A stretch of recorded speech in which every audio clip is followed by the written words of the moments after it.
design process. Jack was a graduate from 1977 to 81. He actually gave me the tour of the building because the buildings looked a lot different back then. But he's really impressed with the campus, and he worked with a couple of my students this afternoon in Design Studio 5. So thank you so much for being here, Jack. The floor is yours.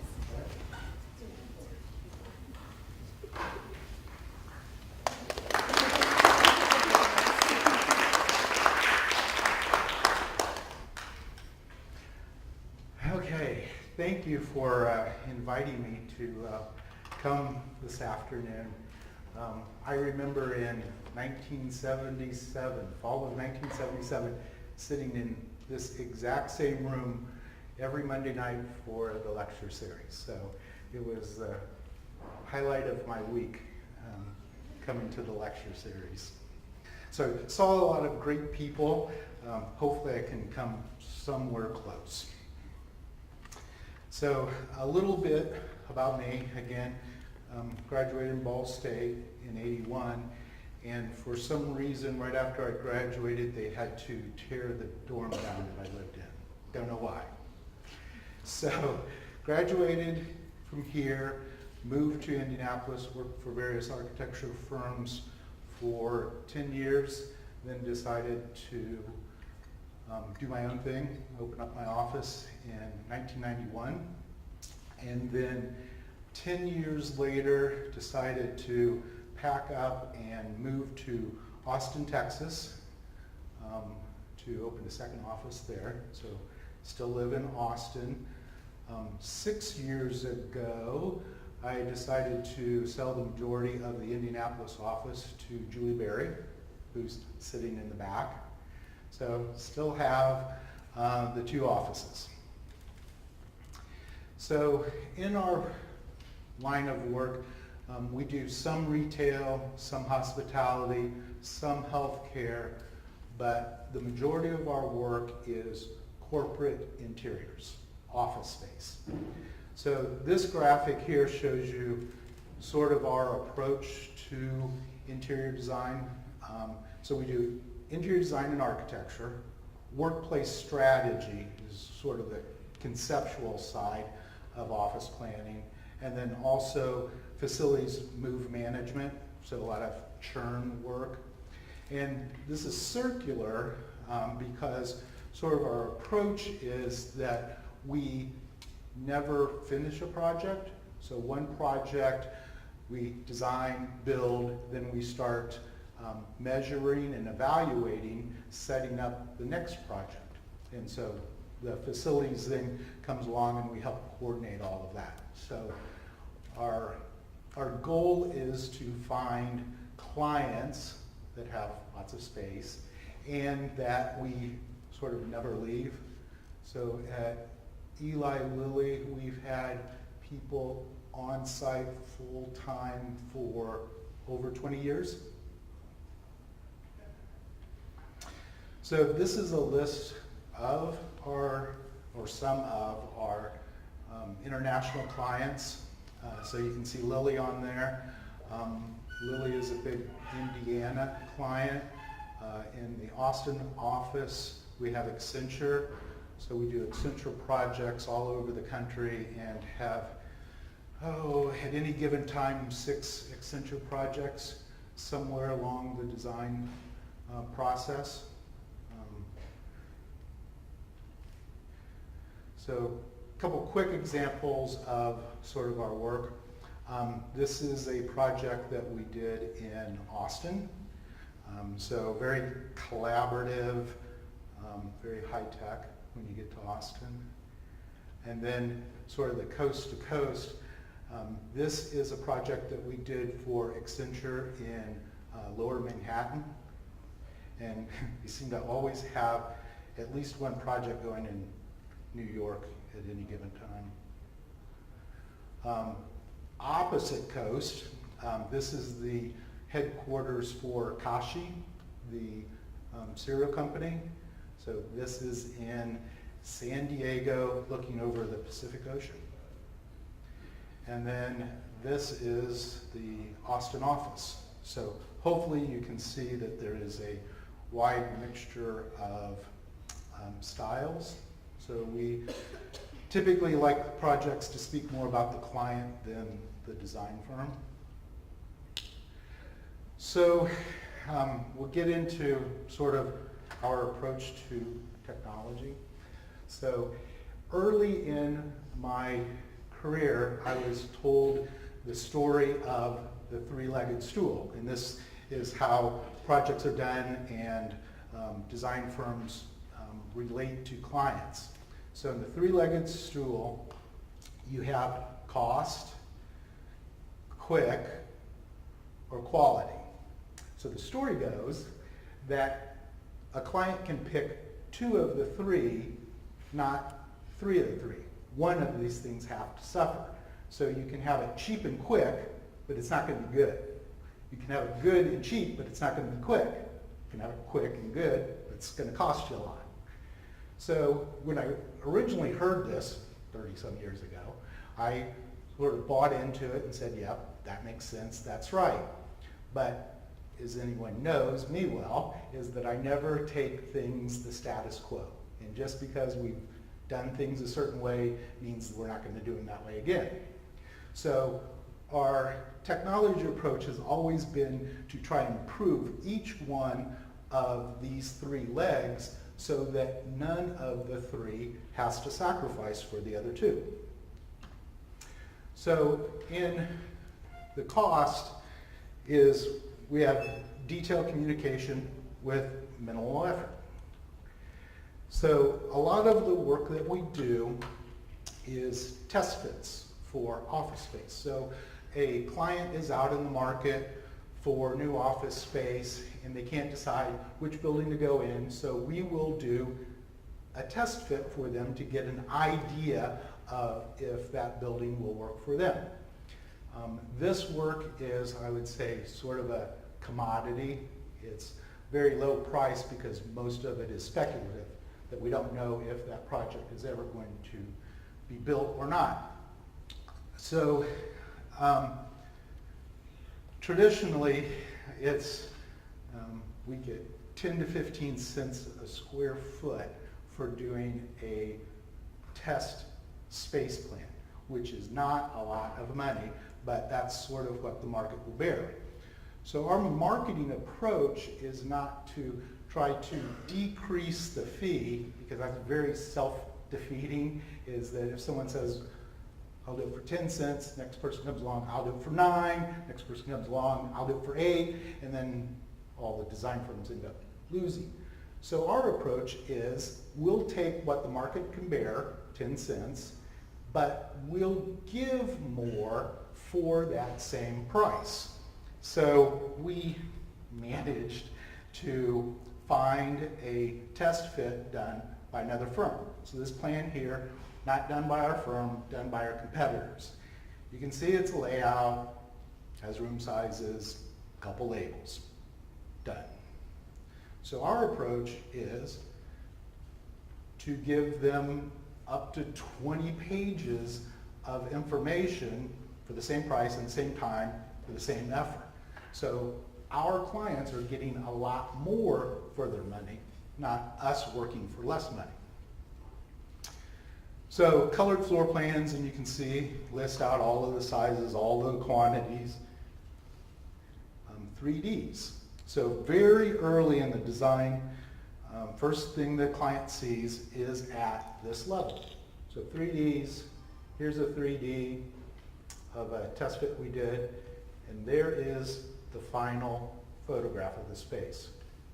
Rendering, photograph, rendering, photograph, photograph, rendering, photograph. So you can see that there are minor changes from when we start the design to the end of the design, but still gives a client a real good feeling of what they're getting. So the benefit to us with these 3Ds and the level of detail that we're giving them is even if we present all of this work, client says, I hate everything, that's more knowledge that we have than just giving them a plain 2D plan. So it's sort of like that first plan that I showed, 2D, black and white, one drawing. It's like, what's wrong with it? And the client's like, well, what's right with it? There's not that much information for me to react to. And so that's why we like to give as many 3Ds, get into materials early on in a project, and obviously it changes all the way through. So quick, so we need rapid response, and the rapid response also is more iterations. We like to never stop the design process. So as we go through, even when we get into construction documents, most times we're still designing.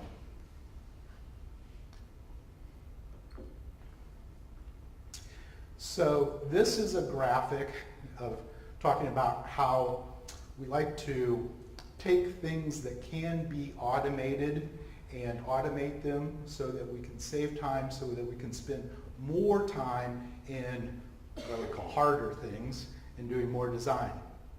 So we've developed a lot of technology tools in-house with consultants. So this plan,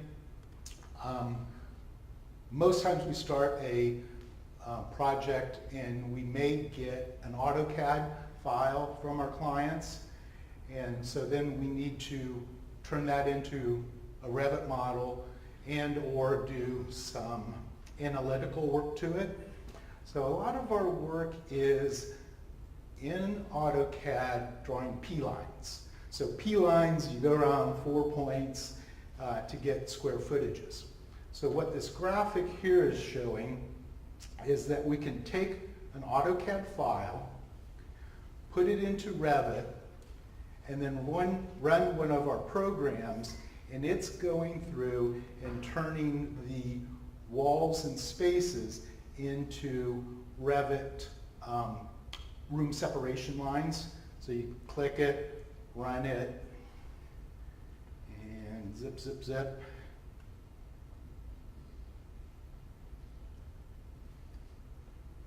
Hopefully, you'll see them all turn orange. So that's the room separation lines. And there. So this plan, that's all Revit lines that were automatically generated from an AutoCAD file. And I don't know anyone that wakes up in the morning and says, I want to draw P-lines all day. Okay, quality. So that's a lot of informed design and intentional design.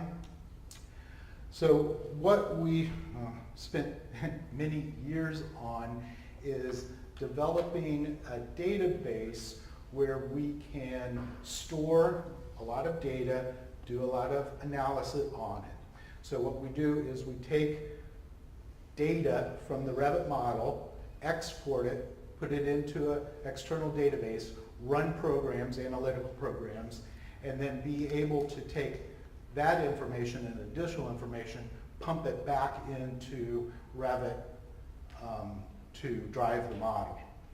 So what we're showing here is going through and actually doing a space program of quantities, sizes of spaces that are required.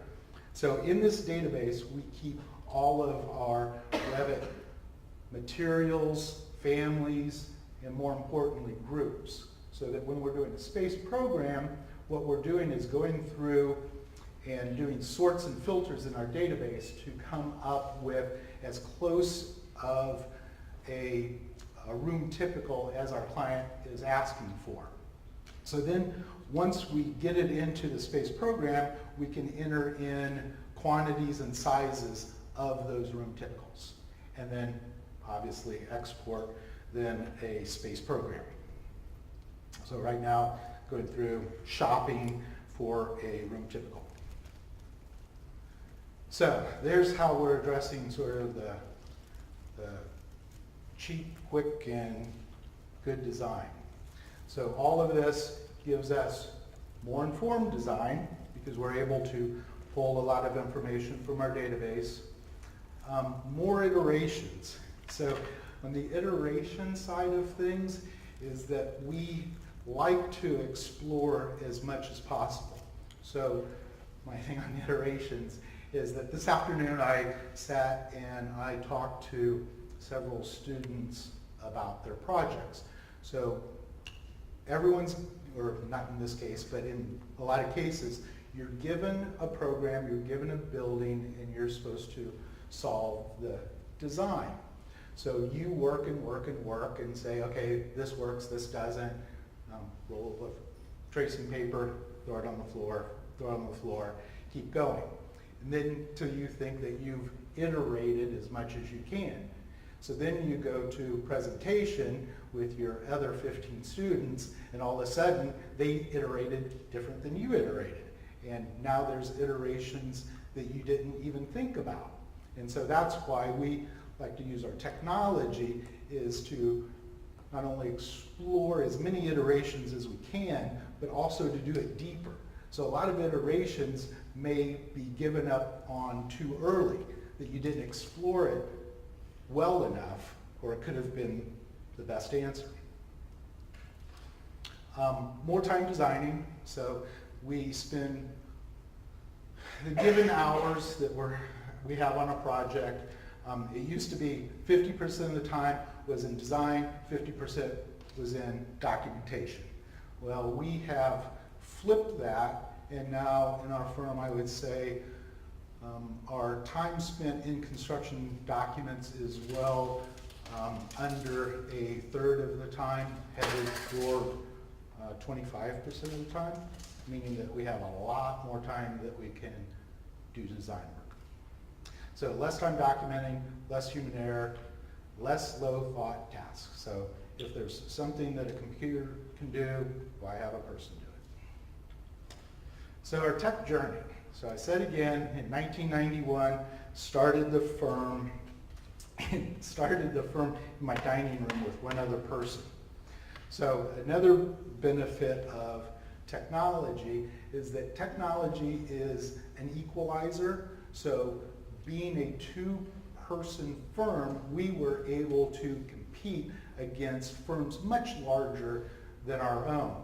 So one of our very first projects, 2 people in my dining room, was a 6-floor project in Denver, Colorado. And to this day, still amazed why Charles Schwab would hire 2 people working out of a dining room to do a very important large project. But technology was the way that we did it. So in 1996, we started integrating AutoCAD drawings with external databases. So we were stripping information, quantities, model numbers, things out of an AutoCAD drawing, doing processing in a database, and then returning them to AutoCAD. So Joe Baker, so back in 1996, Joe was responsible for writing a lot of our, what we call fax software. So this fax software sort of took programming, space planning, facilities management, furniture specification, put it all together. Again, this allowed our little firm to do very large projects that no other firm would even consider touching. And the only reason we were is because we developed the tools to be able to do very complex, hard things that no one else wanted to do.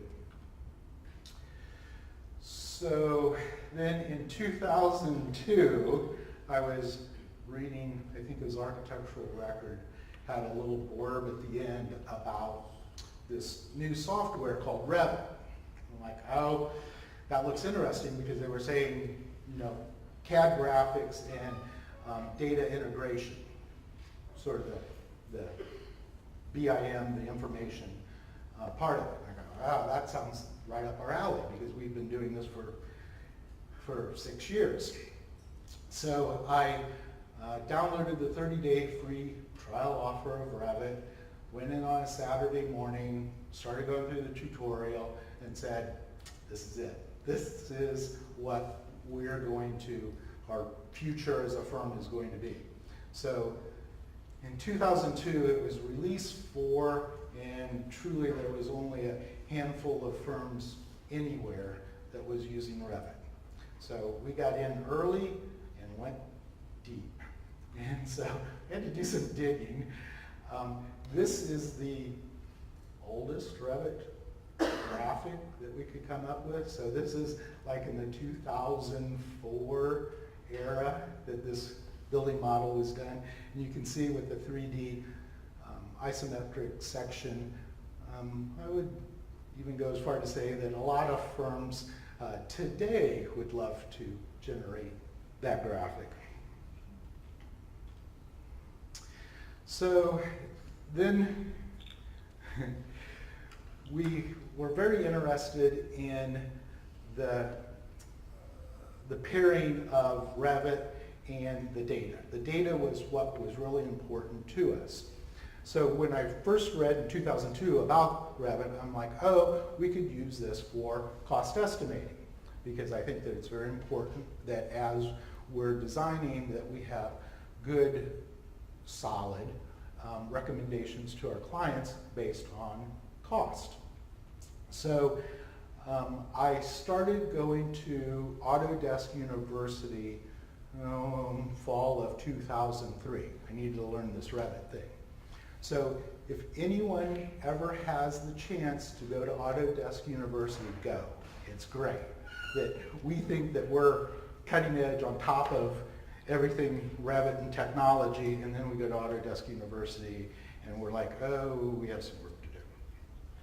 So in 2003, I was asking everyone at Autodesk is that here's what we want to do. We want to link the Revit model to an external database where we can record, store historical cost information that then could feed future projects.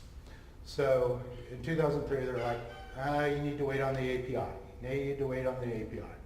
So in 2010, they released the Revit API. So the API is how Revit talks to other programs. So we started developing our own custom applications with the API in 2010, and our efforts today are more than they were in 2010. So we have not stopped and continue to develop new ways for external data sources to talk to the model. So this graphic here is showing how we start a project. And so we can go in and the program that we did earlier, what we're going to do is now digitally import all of those room typicals into the model.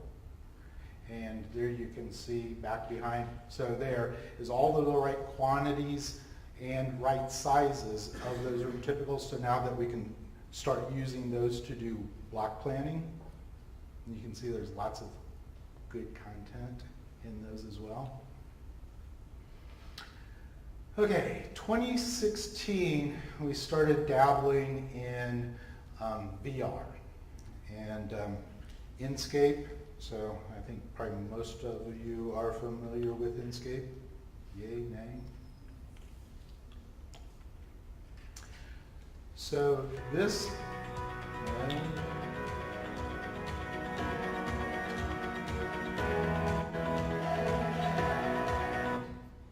we'll kill the music. So this is a project that we did for Eli Lilly, and this is all modeled in VR. So what we like to do is, again, get very early in the design process in generating materials like this to communicate with our clients. And again, we use VR and these walkthroughs and all of our 3D is a design tool. So it's not an after fact that you do the design and then you do the rendering. We start rendering day one and continue to evolve them all the way through the process. So there is the photograph of the finished product.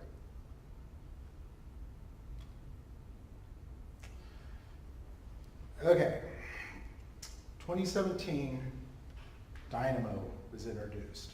So going back to Autodesk University, 2 years ago, we went to Autodesk University and took a day class in Dynamo. And Dynamo is like the API on steroids. So it works completely inside Revit, and we can do a lot of manipulations with this programming. So it's how we make custom programs. So Stephen and I, guy from our office, were sitting in this day-long Dynamo class, and at the end of the day, we were like, that's the coolest thing we've ever seen. What are we going to do with it? You know, we don't have a use for it. So I went back, and by the next Autodesk University, a year later, I had a list of 25 things that we needed Dynamo to do. And we are currently third or halfway through that list. So Dynamo, like I said, works inside Revit. And what we're doing here is, if you remember that routine that we wrote to convert the AutoCAD drawing into Revit images. So now we're going through, and we have these space boundaries that we are putting inside each of those rooms. But you can see we're also putting them into workstations as well. So workstations, rooms are sort of the same to us because we do a lot of like open collaboration tracking that is neither a room or a workstation. So what we're doing is each one of these colors represents a activity that is going into those rooms, and we want to measure them, count them. So then after those seeds have been placed in each one of those areas, this next routine is going through, and those little squares are Revit families, and they're all individual. So this routine is going in and capturing the data parameters inside that family. So if it is an enclosed office, if it's in the marketing department, if it's reserved or not, taking those parameters, temporarily storing them, redrawing a new family based on the extents of the room or the workstation, expanding it, and then pumping that temporary data back into the family. And you will see in a second how each one of those are what we call morphing. So it is going to fill the space. There it goes. It's finding each space boundary family, expanding it to fit into the limits, and then at the end of this routine, it will change the color to represent the space usage. There it is. So that's real time, and I'm telling you, that would have taken someone hours to do that.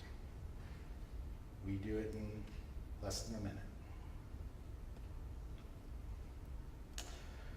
Okay.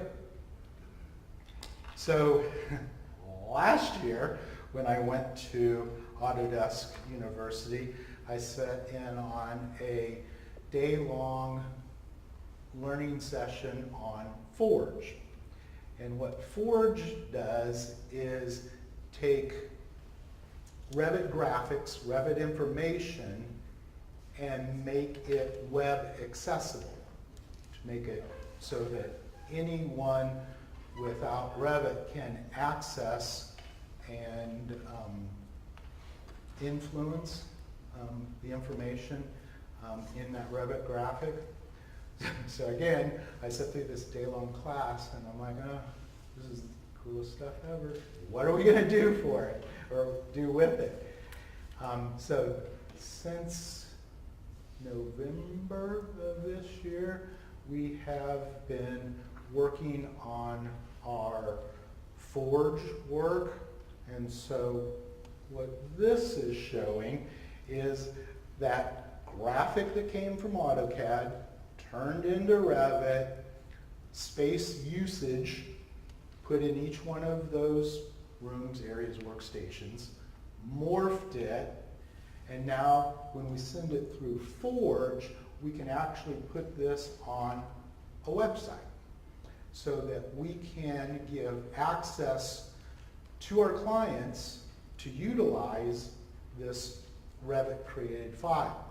So via the web, I can go in and select an office, a workstation, a room, and change its properties. I can say this office used to be marketing, now I'm going to assign it to accounting.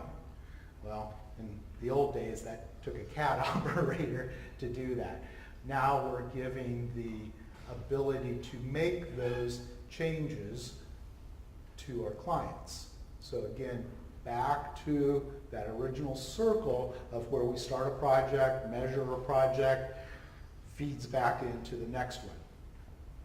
So then with Forge, the what's next, is that we are looking to use that Revit generated model out on the web to give real-time occupancy work, so we can tell what spaces are being used the most, when they're being used, what types of spaces are desired, which ones are undesirable. So this shows sort of just a heat map of showing occupancy and where people are using spaces most often. Right now, this is a very manual process, so we go through with our clients and people go through the space and look who's using the space and what they're doing, record it, put it into spreadsheets, run reports, but that unfortunately is just a sliver in time. So now we're looking to make that more interactive, more up to the minute, and give better information to us and our clients. Okay, last thing. So this is Dynamo again, and showing you sort of what Dynamo can do. What we're picking, selecting a workstation, and drawing a filled region, and when we expand this filled region, you will see that it automatically draws a new layout of the most optimal way to lay out that space. So filled region, stretch it, hit the button, boom, it just did a layout. Stretch it again.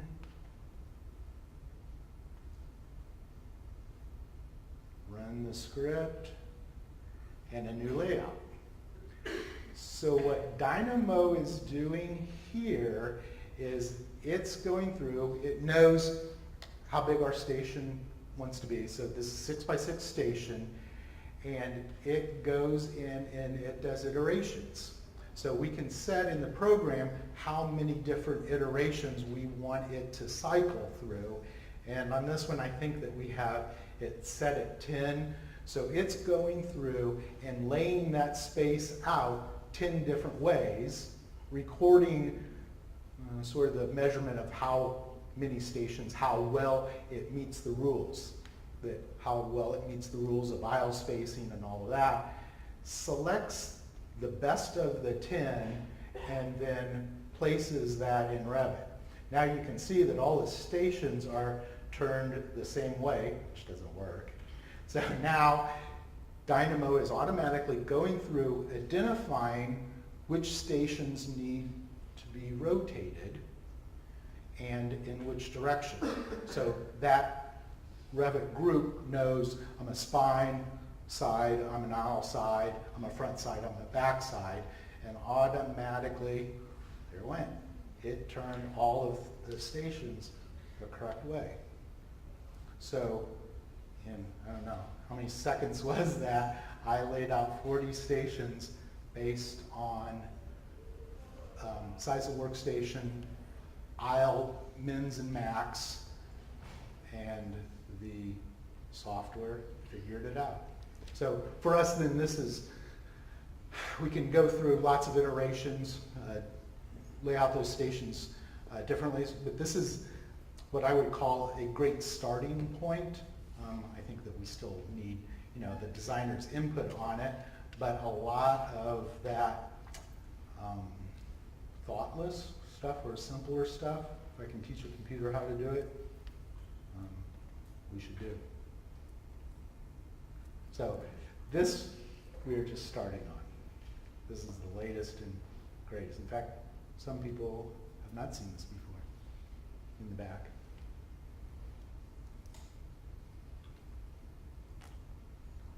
Okay, and then if you want to follow along, we're on Instagram and Facebook. So that's what I had. Any questions?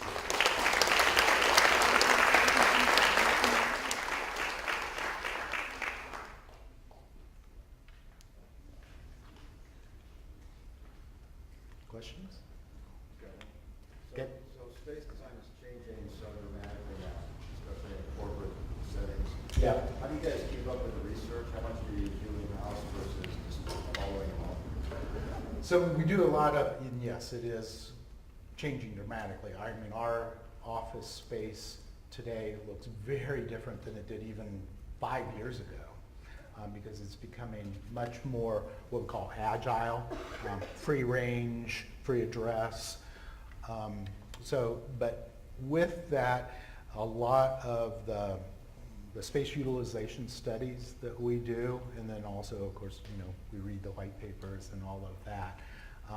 But I would still say that we're still learning about how people interact and work, what works, what doesn't.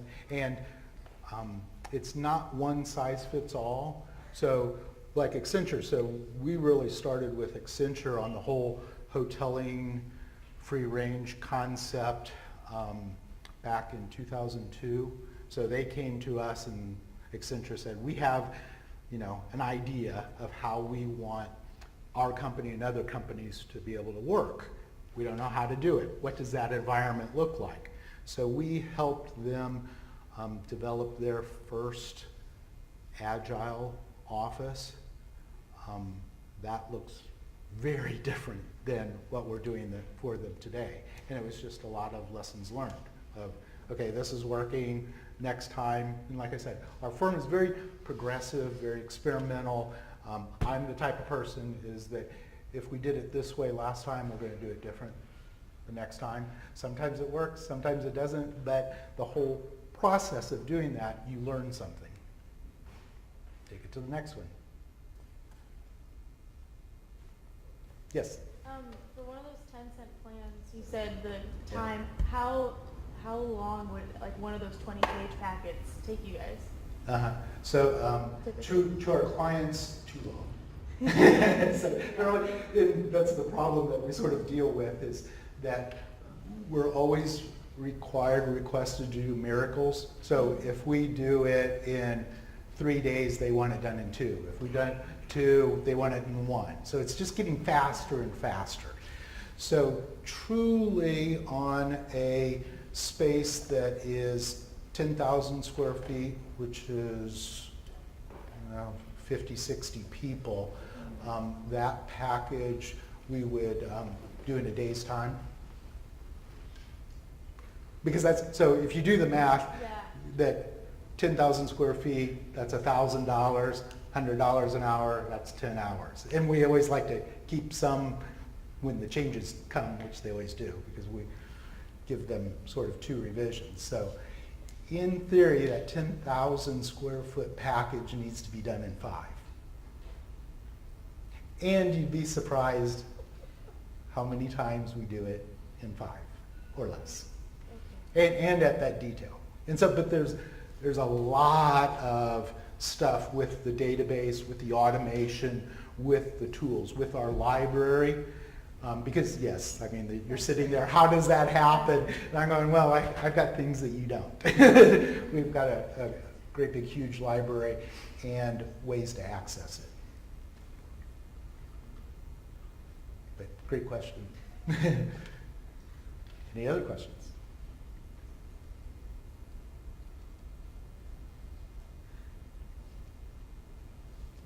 No?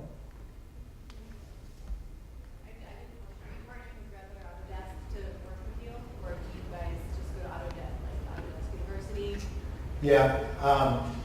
So yes, we go to Autodesk University, but also we have sort of a team of programmers that are working for us on various initiatives.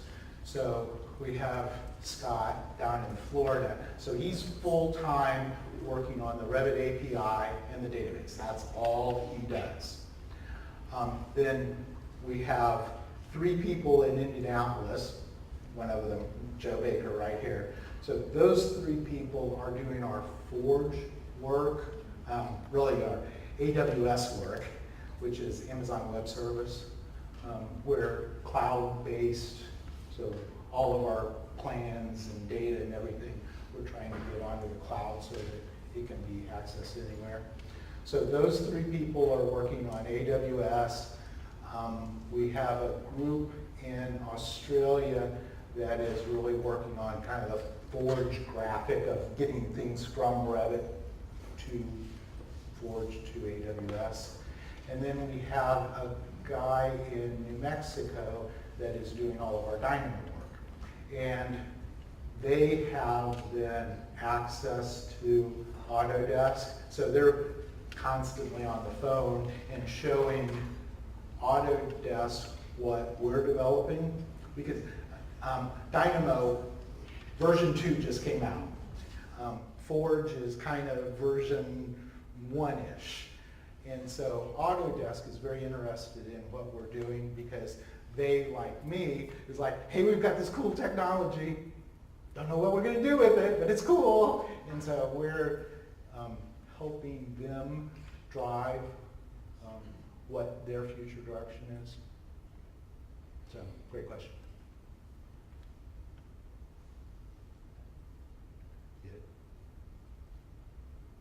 Additional questions? Yeah. What drew you to Austin? And it sounds like you're seeing all over the world. Does it matter that you're there, or do you go to Austin for a specific reason? Have you ever been to Austin?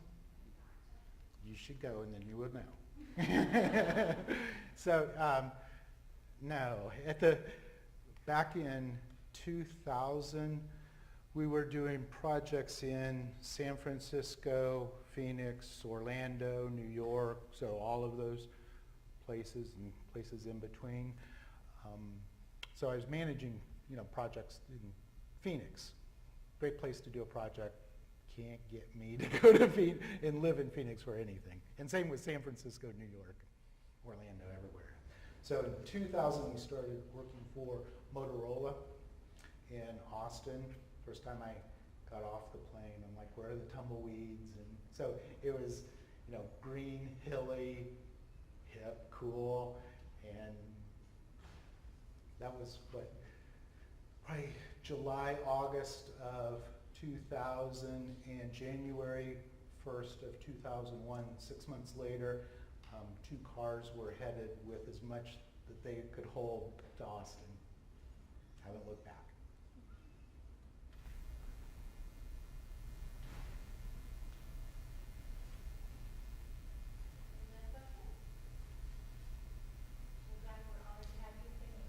Well, thank you.